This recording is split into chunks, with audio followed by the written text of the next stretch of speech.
at exactly 8:14 p.m. on a Thursday. The subject line was plain, generated by a municipal server, but the implications of the text were severe. It was a notification from the county recorder's automated title fraud alert system, a free digital monitoring service I had activated 5 years ago. The alert indicated that a new lien had just been electronically filed against Parcel 409-B.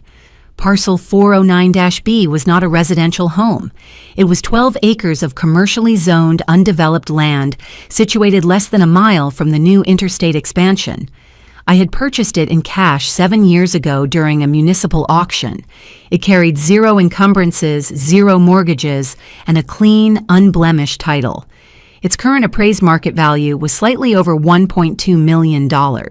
It was the anchor asset of my investment portfolio, sitting quietly and appreciating in value while the city expanded toward it.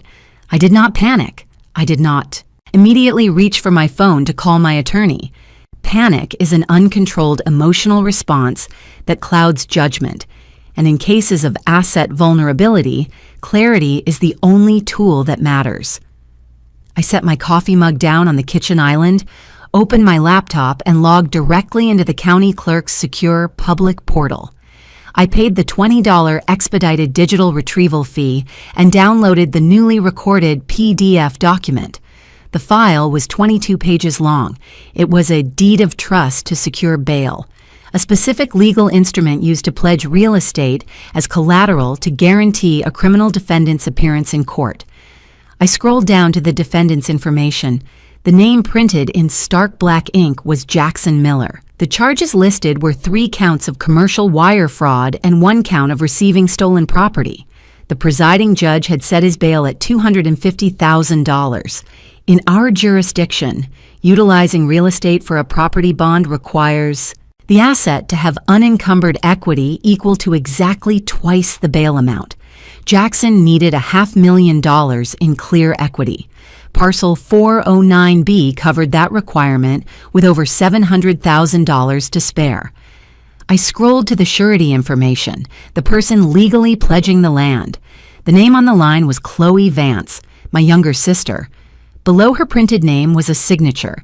It was supposed to be mine, granting her full power of attorney to encumber the property. I zoomed in on the digital ink. It was a remarkably clean trace job, likely copied from an old tax return or a shared family document she had photographed. Beside the forged signature was a digital notary stamp, authenticating the document under penalty of perjury. The mechanics of her betrayal clicked together with cold, undeniable logic. Chloe had been dating Jackson for 8 months. He was a chronic grifter who funded his lifestyle through corporate shell companies and fraudulent invoices. Chloe was his chronic enabler, constantly making excuses for his behavior, blinded by a desperate need for validation. When Jackson was finally indicted and arrested, Chloe lacked the liquid cash to hire a bail bondsman who would have required a non-refundable $25,000 fee. Instead, she decided to use my financial stability to subsidize his criminal liability. She assumed the county clerk's office, overwhelmed with thousands of daily filings, would not thoroughly verify a digital notary stamp on an electronic submission. She assumed she could quietly pledge my land, Jackson would be released, he would show up for his trial, and the lien would eventually be dissolved without me ever knowing it had been placed. She treated my primary commercial asset like a temporary credit card. A weaker person would have immediately dialed Chloe's number, screaming and demanding an explanation. A weaker person would have driven to her apartment to confront her, giving her the opportunity to cry, manipulate the situation, or hastily attempt to withdraw the filing before the legal consequences solidified. I did not call her. I closed the PDF and disconnected from the municipal portal. If I confronted Chloe now, the issue remained a private family dispute. She could claim she was confused by the paperwork or that Jackson's associates had pressured her into the forgery. She would escape the full weight of the justice system. But to finalize a property bond of this magnitude, the paperwork had to be formally presented, reviewed, and approved by a sitting judge in open court. I checked the county criminal docket. Jackson Miller's bail review hearing was scheduled for tomorrow morning at 10 a.m. in courtroom 3B. That was the exact moment the trap would snap shut. Presenting a forged document to a federal or state judge to secure the release of an indicted felon elevates the crime from simple identity theft to felony perjury, fraud upon the court, and attempting to defeat the administration of justice. I was not going to stop her from making the attempt. I was going to let her walk the forged document all the way to the judge's bench. The next morning, I woke up at 6 a.m. I dressed in a tailored charcoal suit, attire selected specifically to convey complete professional authority in a judicial environment. I drove to my primary bank branch right as the doors unlocked at 8 a.m. I bypassed the tellers and requested immediate access to the secure vault. The branch manager escorted me to the subterranean level, where I used my key and biometric scan to extract my safe deposit box. Inside the steel box was a fireproof sleeve containing the foundational documents of my estate. I bypassed the corporate charters and the emergency cash reserves. I reached for a thick, heavy stock manila envelope. Inside the envelope was the original, physical deed of conveyance for Parcel 409-B. It was not a digital printout, it was the master document. It was printed on archival-grade watermarked security paper. At the bottom of the final page, overlapping my authentic signature in blue ink, was the raised tactile intaglio seal of the county clerk's office, physically embossed into the fibers of the paper on the day of the cash purchase 7 years ago. It was an undeniable, unforgeable physical artifact proving complete, unencumbered ownership. I placed the original deed into my leather portfolio, I locked the safe deposit box, returned it to the vault, and walked out of the bank. The morning air was crisp and clear as I drove toward the county courthouse. Chloe believed she had orchestrated a flawless, victimless crime. She believed she was about to sit in the gallery and watch her boyfriend walk out of custody, financed by my hard work. She had no idea that the owner of the collateral was currently walking through the courthouse security detectors, holding the physical evidence required to completely dismantle her life. I checked my watch. It was 9:45 a.m. I walked toward the heavy oak doors of courtroom 3B, ready to let the legal machinery process her treason. The heavy oak doors of courtroom 3B swung open silently on their oiled brass hinges. The interior was a cavernous space of dark wood paneling, worn carpeting, and the low, persistent hum of the central HVAC system. It was an environment designed to strip away individual ego and enforce the rigid hierarchy of the judicial process. I walked down the center aisle, my leather portfolio secured firmly under my right arm, and took a seat in the third row of the public gallery. I did not sit directly behind the defense table. I chose a vantage point near the aisle, offering a clear line of sight to the bench, the bailiff's station, and the prosecution. At 9:55 a.m., the side door near the holding cells opened. 2 county sheriff's deputies escorted Jackson Miller into the courtroom. He was wearing an orange Department of Corrections jumpsuit, his wrists secured in standard, steel transport cuffs chained to a belly belt, his usual arrogant swagger, the demeanor he employed to charm investors and manipulate women like my sister, was noticeably diminished by the sterile reality of the penal system. He was directed to sit beside a tired-looking public defender who was rapidly reviewing a thin stack of legal files.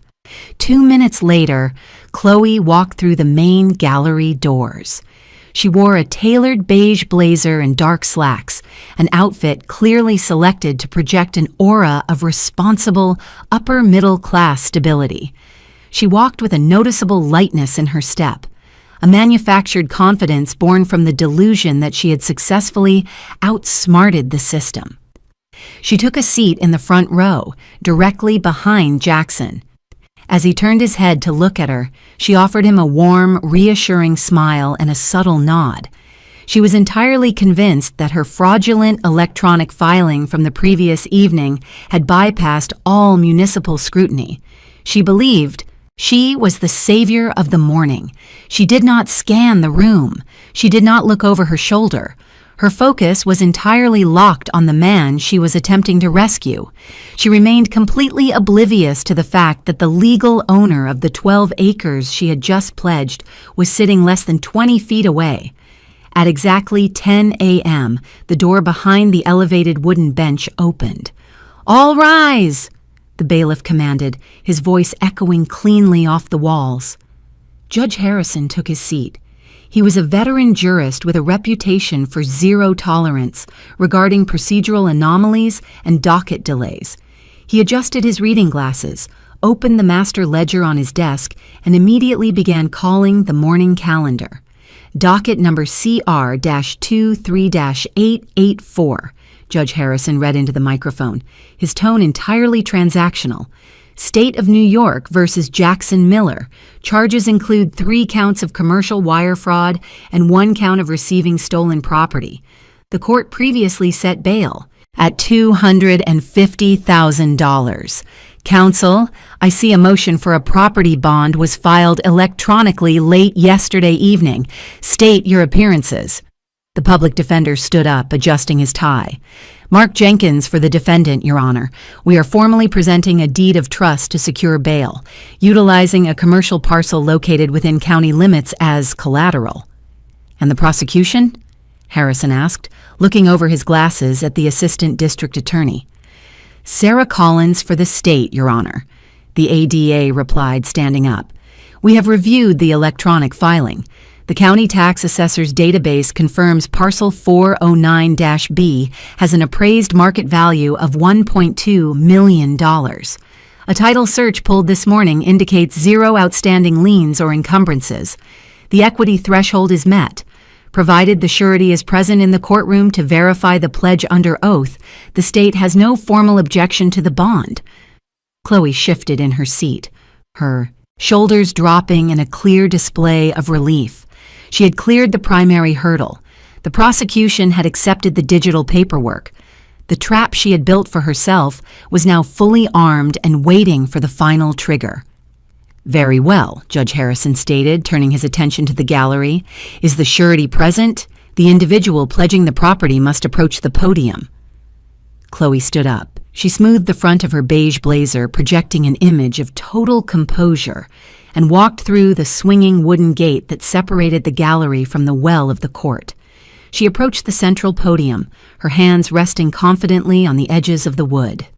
State your name for the record, Judge Harrison instructed, picking up his pen. Chloe Vance, Your Honor, she answered, her voice clear and unwavering. Miss Vance, you understand that by pledging this commercial property, you are guaranteeing the defendant's appearance at all future court dates? Harrison asked, looking directly at her. If Mr. Miller fails to appear, the county will execute a foreclosure on parcel 409-B, and you will forfeit the asset entirely. Do you comprehend the severity of this financial commitment? I do, Your Honor, Chloe replied smoothly. She didn't hesitate. She was pledging an asset she didn't own, risking a financial empire I had built, all to secure the release of a chronic grifter. The depth of her betrayal was staggering, yet she wore it with total ease. Harrison looked down at the printed copy of the electronic filing on his desk. The deed lists the primary title holder as... Harrison paused, his eyes scanning the digital signature line. It appears the property is solely titled under a different first name. You are acting as the authorized agent for the property owner? Yes, Your Honor, Chloe lied, her voice remaining perfectly steady. She had rehearsed this. My sister is the sole title holder. We manage our real estate portfolio together. She signed a full power of attorney yesterday, granting me the legal authority to encumber the parcel for this specific bond. The notarized authorization was included in the electronic filing packet. Judge Harrison flipped to the last page of the document. He examined the printed digital notary stamp and the forged signature. To the naked eye on a standard black and white court printout, it looked like a standard legally binding administrative transfer. He reached for his wooden gavel, prepared to strike the sounding block and finalize the release order. Jackson Miller let out a breath he had been holding, turning to look at Chloe with a triumphant smirk. Chloe smiled back, the victory fully cemented in her mind. She had won. She had beaten the system, utilized my hard work, and suffered zero consequences. I unzipped the heavy brass zipper of my leather portfolio. The metallic sound was sharp and distinct in the quiet courtroom. I stood up from the wooden bench in the third row. "Your Honor," I stated clearly, my voice slicing through the procedural silence, carrying the freezing, undeniable weight of true ownership.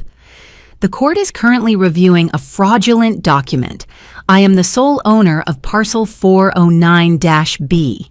I did not authorize this bond, and the signature on that paperwork is a felony forgery." Chloe froze. The triumphant smile vanished from her face instantly, replaced by a look of sheer, unadulterated terror as she turned around and saw me standing in the center aisle. I did not raise my voice, nor did I display any emotional distress. The mechanics of the courtroom required strict adherence to facts. The assistant district attorney turned sharply, her professional demeanor instantly replaced by heightened alert. The public defender physically stepped away from his client. The gravity of the judicial system was about to collapse entirely upon her. The echo of my voice hung in the cavernous space of courtroom 3B. Judicial environments are specifically engineered to maintain strict procedural order. Sudden interruptions from the public gallery are immediately treated as hostile disruptions. The bailiff, a heavy-set sheriff's deputy standing near the holding cell door, instantly unclipped the retaining strap on his duty belt and stepped forward, his eyes locking onto my position in the third row.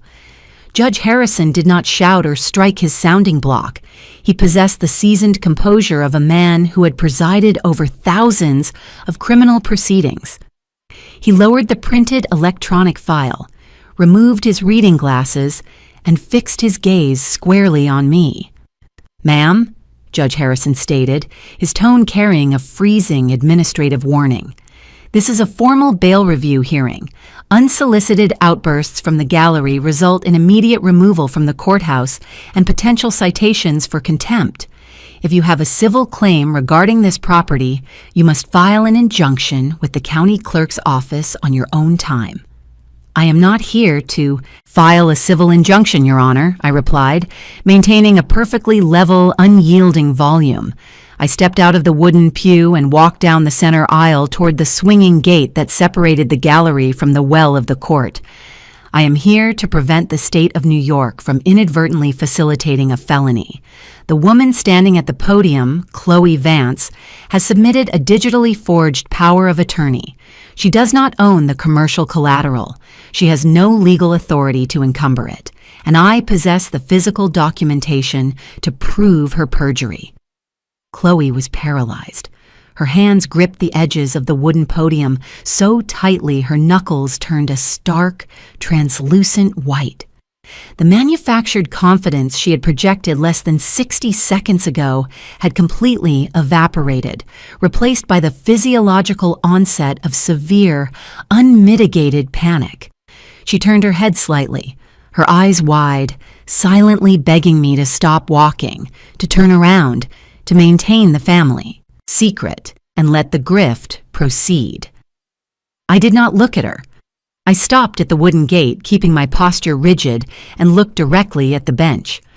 "Permission to approach the clerk, Your Honor," I requested, utilizing the exact procedural terminology required to navigate the restricted space. "I have the original unencumbered deed of conveyance for Parcel 409-B. Judge Harrison evaluated the situation. A civilian attempting to interrupt a bond hearing was highly irregular, but the specific, detailed allegation of a forged title document being used to secure the release of an indicted felon was a critical procedural vulnerability. He could not ignore a direct claim of fraud upon the court. He looked at the assistant district attorney, who gave a brief, tight nod, signaling her own sudden suspicion regarding the unverified electronic paperwork. "Approach the clerk," Judge Harrison commanded. "Bailiff, secure the center aisle." I pushed through the wooden gate. I walked past the defense table, where Jackson Miller was sitting in his orange Department of Corrections jumpsuit. The arrogant smirk had vanished from his face entirely, replaced by a dark, calculating scowl. He understood the mechanics of financial leverage better than anyone. He knew instantly that the collateral had just collapsed. The public defender, sensing the impending legal disaster, physically leaned away from his client and began rapidly shuffling his own notes, preparing to distance himself from the fraudulent filing to protect his own license. I stopped precisely 2 feet to the left of the podium where Chloe was standing. I could hear her breathing, shallow, rapid, terrified intakes of air. I unzipped the heavy brass zipper of my leather portfolio and extracted the thick manila envelope. "Your Honor," I stated, retrieving the master document. "The electronic file submitted to this court late yesterday evening relies on a digital notary stamp and a flattened traced signature. It is an unverified, easily manipulated PDF. What I am handing to the bailiff is the original physical deed of conveyance, executed 7 years ago during a municipal cash auction." I handed the document to the bailiff, who carried it up the steps to the judge's bench and placed it on the polished wood. "You will note the physical properties of the document, Your Honor," I continued, narrating the audit as Judge Harrison placed his glasses back on and flattened the heavy paper onto his desk. "It is printed on archival-grade security paper, featuring a proprietary municipal watermark visible under standard light. Furthermore, the signature in the bottom right quadrant is not a digital vector. It is wet, blue ink, and overlapping that ink is the tactile raised intaglio seal of the county clerk's office, physically embossed into the fibers of the paper. That specific seal cannot be digitized, duplicated, or transferred through an electronic portal." Judge Harrison ran his thumb over the bottom right corner of the paper. The distinct abrasive texture of the embossed municipal seal was undeniable. It was the analog anchor of true ownership, a physical artifact that no PDF could ever replicate. He then picked up the printed copy of Chloe's electronic filing and placed it side by side with my master document. The silence in the courtroom grew dense and suffocating. The air conditioning hummed, but no one moved. The assistant district attorney stepped toward the center of the well, her eyes fixed on the bench, realizing the state had been mere seconds away from releasing a high-risk defendant based on a fabricated lien. Judge Harrison's demeanor underwent a total transformation. The administrative neutrality vanished.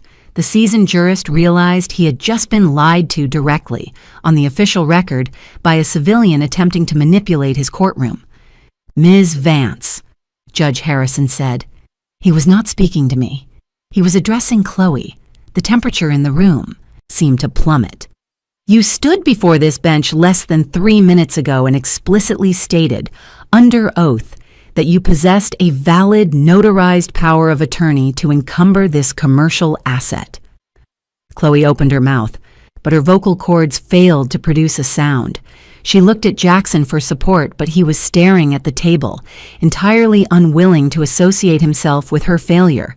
She looked at me, her eyes brimming with tears of sheer desperation. I thought," Chloe stammered, her voice a fragile, broken whisper echoing through the microphone on the podium. "It's my sister's land. We are family. I thought she wouldn't mind if I just used it temporarily to get him out. He promised he would go to trial.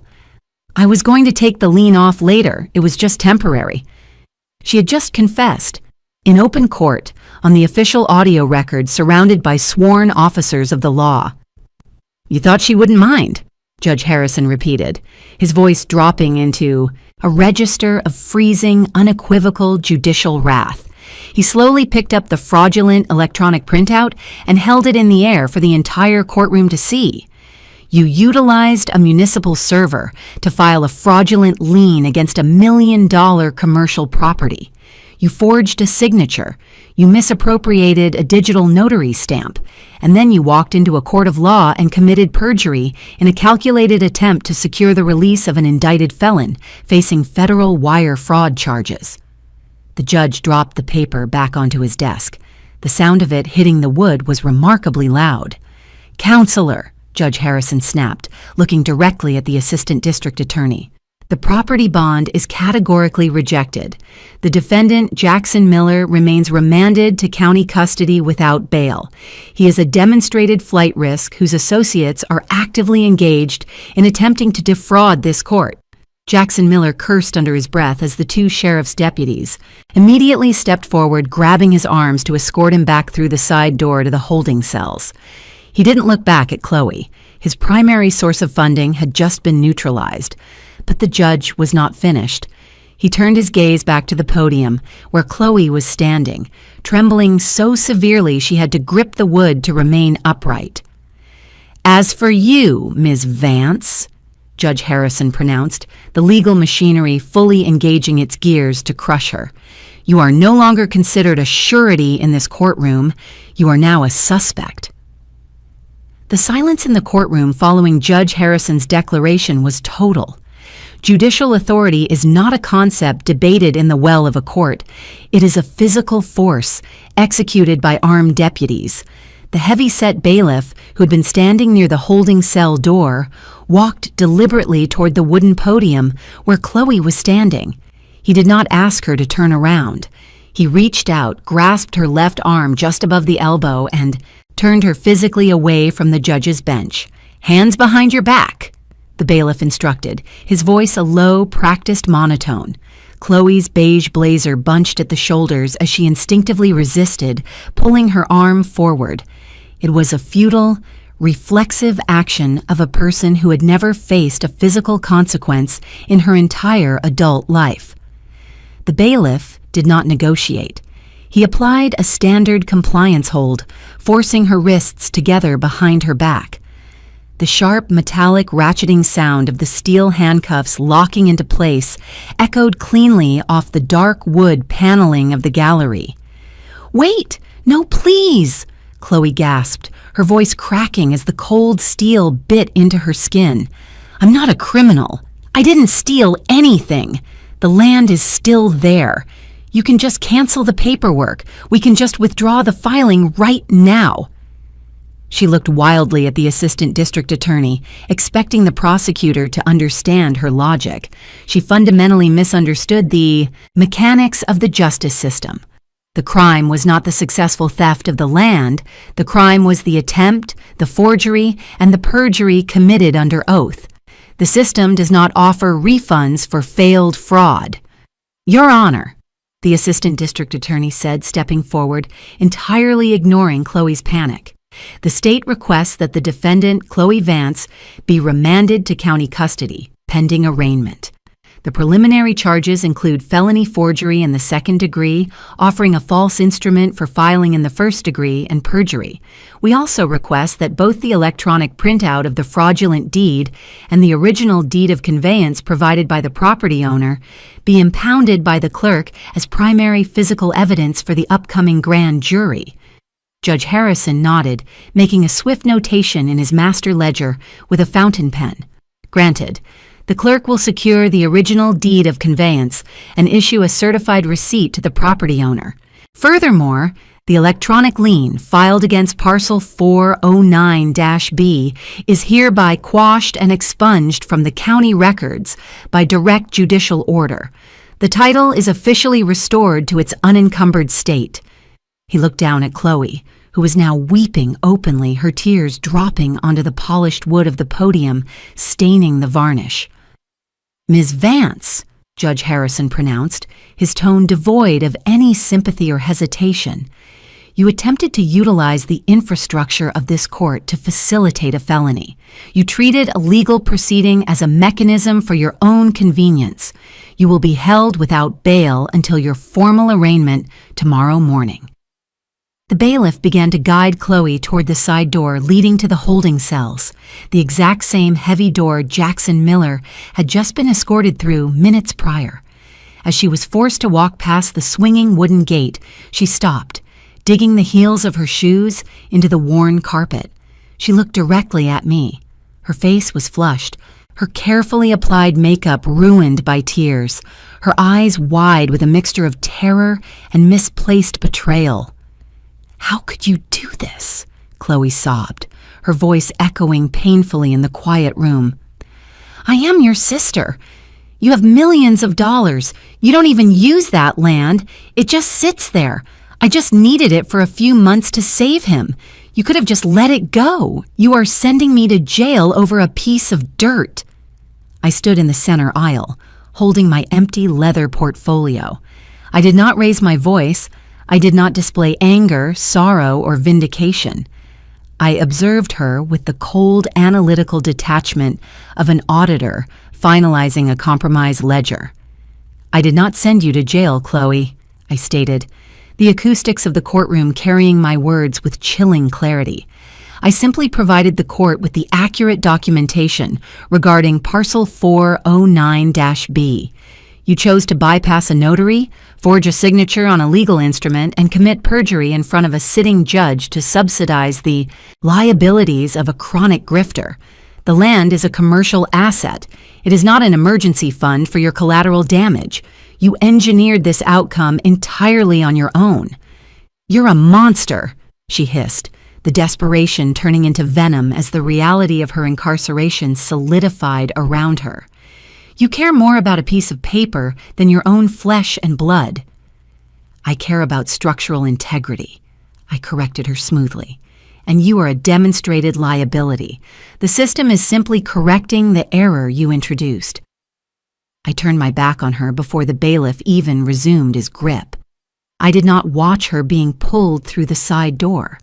I did not listen to the heavy steel door slam shut, securing her inside the county holding facility alongside the very man she had tried to save. I walked directly to the court clerk's desk, situated just below the elevated bench. The clerk, a woman with meticulous organizational skills, had already filled out a secure evidence receipt. She stamped it with the official date and handed it to me across the counter. "The original deed is secured in the primary evidence vault," the clerk confirmed quietly, maintaining the hushed tone required in the courtroom. "The expungement order for the fraudulent lien has been electronically transmitted to the county recorder. Your title is completely clear as of this minute." "Thank you," I replied, placing the receipt into my portfolio and zipping the brass closure shut. I walked back down the center aisle of courtroom 3B. The gallery was entirely silent. The public defender was staring at his legal pad, actively calculating the damage to his own schedule and how quickly he could file a motion to withdraw as Jackson's counsel. The assistant district attorney was organizing her files, preparing for the sudden influx of felony paperwork she now had to process. I exited through the heavy oak doors, stepping out into the brightly lit, bustling hallway of the county courthouse. The air was thick with the low murmur of lawyers negotiating plea deals, bail bondsmen pacing the tile floors, and defendants waiting for their names to be called. I walked past them, entirely insulated from their chaos by the unyielding fortress of proper documentation. The trap had not just neutralized the immediate threat, it had permanently excised the liability from my financial ecosystem. Chloe was no longer a family problem to be managed. She was a state problem to be prosecuted. The transition from the polished wood paneling of courtroom 3B to the concrete reality of the county detention center was immediate and irreversible for Chloe. She was not granted special accommodations. The county processing facility operates on a rigid, impersonal algorithm designed to strip away civilian identity and replace it with a tracking number. She surrendered her beige blazer, her jewelry, and her shoelaces. She was fingerprinted, photographed under harsh fluorescent lighting, and placed in a temporary holding cell with individuals awaiting transfer to the state penitentiary. The insulation she had relied upon her entire life was completely gone. She could not negotiate with the corrections officers. She could not smile her way out of the intake protocol. She was processed as a standard liability within the penal system, forced to wear a standard issue uniform that offered zero distinction or comfort. The assistant district attorney did not offer a lenient plea agreement. The evidence was not circumstantial. It was entirely physical and thoroughly documented on the official court record. The prosecution possessed the forged electronic filing, the digital notary logs tracking the IP address of the submission directly to Chloe's apartment router, and the certified audio transcript of her perjury in front of Judge Harrison. Furthermore, they held the master deed of conveyance, securely vaulted by the court clerk, proving the undeniable ownership of Parcel 409-B. The grand jury convened within 72 hours. They reviewed the material evidence, analyzed the forged signature, and returned a true bill of indictment. Chloe was officially charged with felony forgery in the second degree, offering a false instrument for filing in the first degree and perjury in the second degree. Faced with this insurmountable wall of evidence, Chloe's public defender advised her that a trial would be entirely futile. A jury would simply be presented with the analog truth of the watermark security paper versus the digital reality of her tracing software. The statutory maximum for these combined offenses carried severe state time. The defender initiated a structured plea negotiation, hoping to mitigate the damage caused by her courtroom confession, advising her that pleading guilty was the only mathematical path to reducing her sentence. During this period, I initiated a comprehensive audit of my entire financial portfolio. I did not assume Parcel 409-B was the only target. I placed maximum security freezes on all personal and corporate credit profiles. I contacted the registered agents for my limited liability companies to ensure no unauthorized amendments had been filed regarding the operating agreements. I upgraded the municipal title monitoring service from a standard alert system to a dual authentication protocol, requiring a physical signature verification for any future encumbrances across all my real estate holdings.